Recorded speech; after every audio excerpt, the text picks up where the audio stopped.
Hi guys, it's Sok. Welcome back to another video. Today I'm going to do a really much requested over on my Instagram video, and that is around how I keep my nails so long and don't really suffer many breakages. I always tell anybody that asks me that I do have a helping hand, and I use Builder Gel. Let me just preface this video by saying that I am not a nail technician. I'm not qualified at all. What I'm doing here is purely my own experience with Builder Gel. So if I'm not doing this in exactly the correct way, or if there is anything wrong with my application, I apologise. But I'm going to go and soak off my existing gel, and then we're going to get right to it. So it's been about 10 minutes, and as you can see, all the gel is now off my nails. They are now nice and clean. Yes, let's just preface this and get it out of the way. My nails are very yellow. Although I have been wearing Builder Gel for a little while and the staining has improved slightly, this is a build-up of a good few years worth of using consistently very highly pigmented polish. Even with a base coat, your nails do tend to yellow. It's a little bit of a badge of honour with us nail artists. So as you can see, I've taken off my gel, I've given my nails a quick clean up, and I have also just given them a little file just to clean up some of the ragged edges. As you can see, there's not really any damage, there's no flaking or anything like that. They look quite neat and tidy because I don't pick or scrape at the polish, at the gel when I'm trying to get it off. The key to not damaging your nails with gel polish is making sure that you remove the product properly. So as I say, soak it off for as long as possible and make sure that it pretty much just peels off or falls off the nail. So we're just going to start off with a gel base coat, and my gel base coat is the strawberry base coat from Candy Coat. It supposedly apparently smells like strawberries. I don't smell that or get that at all. It's just a very good base coat, and when I went to buy a replacement, they were sold out of the regular one, so I had to go for this. It's very standard. It is just a regular gel base coat. There's nothing particularly special about it. But it's essential to top and base your Builder Gel just to make it last. So what I'm going to do is I'm going to do a really thin layer on my nails, and with gel, with all gel, you have to be really careful not to get any of it on your skin. So I start at the sort of apex of my nail and I push down gently just to get a little bit nearer the cuticle, and then I swipe upwards. So I'm just making sure that I've got all the areas of my nail and that I am leaving a teeny tiny gap around the cuticle. You don't want to get gel on your skin. It is true that with excessive use you can develop, it is possible to develop an allergy to gel. So it's really important to try and keep it off your skin as much as possible. So as you can see, I'm just going in a little bit and then pulling back out again. You don't need a particularly thick coat of base coat at all. The rule with gel, as I believe it to be, is just thin coats. It shouldn't be a case that you're kind of building up a huge layer on the nail. Builder Gel is a little bit different. Obviously you can build up a slightly thicker coat if you need to, especially if you're building enhancements. I'm not going to show you enhancements because I feel like there are people that can do it much better out there on YouTube than I can. So definitely kind of Google around and have a look for Builder Gel and bottom nail enhancements and the like. I'm sure there will be some examples for you. So this polish cures in 60 seconds under my particular lamp, and I have a Melody Susie lamp. I will link it below for you. So yeah, 60 seconds is all I need really to cure this down. So now that's all done and I have my base coat on, I'm going to go and cure that for 60 seconds and I'll be right back. Okay, so my base coat has cured, and all I've done is I've just soaked a cotton pad in isopropyl alcohol just to wipe away the inhibition layer, which is the sticky layer that is left behind the residue after you've cured your clay. So that's the base done. So now it is actually time to go ahead and apply the Builder Gel. So this is the Hard Candy Builder Gel, and as you will be able to see, this is a very thick, very goopy kind of product. This is, there's a variety of shades that I've picked. I believe it's BO19, and it's quite a sort of a fleshy coloured pink. It's quite sheer. It's not really massively coloured if you're using it for overlays. Even if you're using it for extensions, it's not massively clear. I actually do have a little extension on this nail at the moment because it is still growing out. You can see kind of the line there, and you can kind of see it's not massively coloured at all. There is a little bit of a shade to it, but actually over the top of the natural nail it's not too bad at all. It does dry matte, which is really good, but yeah, it's a very thick product. So what we're going to do is we are going to go ahead and we are just going to apply this to the nails. Now I don't use massive amounts of this because all I want to do is do a bit of an overlay. I don't really want to get too crazy. So what I do is I pick up a blob on my brush and I push it towards the end of the nail, back towards the cuticle like this, and then I pull it out over the top, and then I start to do the same from the middle outwards.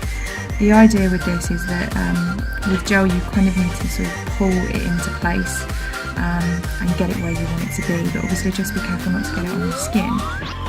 You can also use it to negate any imperfections. If you've got little dents or little ridges, you can smooth those out as well. So I'm just applying that to my nail. I'm just going to touch a teeny bit across the end as well. What I'll do is I'll zoom in a little bit so you can kind of see the next one slightly better. So again, I'm going back to the bottle. I've picked up a bit of a lump on my brush and I'm just going to put it in the centre of the nail and I'm going to push backwards towards the cuticle. Always leave a little bit of a gap, don't go right up to the edge, and then pull it out. Now this nail in particular has a little bit of a dent in it. I have sort of like, I guess you could say sort of a growth mark in this nail because it narrows quite significantly towards the end, sort of here. So what you can do is you can sort of take a little bit on the brush like that and just scrape a little bit of a blob on there, and then you can just manipulate that out to sort of flatten out the edge of that nail a little bit. I'm just going to sort of do the same on the other side. If you want to be using a thicker amount, or you want to basically, your nails are quite weak and you're worried about breaking, then obviously you can apply a bit more, but I just kind of apply a decent coat and just make sure that it's all level. There is a trick that I will show you to level this out at the end. Okay, that's the builder gel applied, so I'm going to go and cure that, and I tend to cure mine for 90 seconds in my lamp, as per manufacturer's instructions. Obviously, depending on what lamp you have, it may be slightly different for you, but I'm going to go ahead and cure this and then we'll do the top coat. Okay, so with that cured, you can see that it's actually still glossy, but that is actually the inhibition layer over the top. So again, we're going to take a cotton pad with isopropyl alcohol on it, and we're just going to rub around and remove that inhibition layer. And you will notice that as it dries, it's suddenly matted off. This product is a matte product, which I actually quite like. And it doesn't really matter, to be honest, that it is matte because you usually top coat it anyway to keep it on and make it last longer. So I'm just going to remove all of the inhibition layer. And you can see that the nails have actually gone matte now. So that's now quite solid, quite well cured. As you can see, looks pretty natural. You can't really tell the main difference between sort of that and what my nails would look like if I didn't have builder gel on them. So the final step is going to be the candy coat top coat. This is quite a straightforward product. It's nothing special. Again, it is just a UV top coat. And I will just quickly show you. It's quite thin, it's quite runny. Nothing massively special about this, but it is just a top coat to finish everything off. So all I'm going to do now is I am going to start by just applying a very thin layer to my nails. Again, I don't believe in doing very thick coats of any gel. It's always easier to build it, but I don't believe that a thick coat is really any better than a thin coat of top coat. So I'm just going to go ahead and apply that to the nails. And I am just going to touch the tips of my nails as well. I've kind of gone a bit overboard there, but I am just going to touch the tips of my nails just so that it seals the edges a little bit better and it kind of stops the gel from lifting or peeling. So again, I'm not touching the cuticle. I'm kind of trying to stay to the same line as the builder gel that we've applied. And then the last one just there. Now, I said about levelling, and this builder gel is quite good at self-levelling, so I haven't had to do it.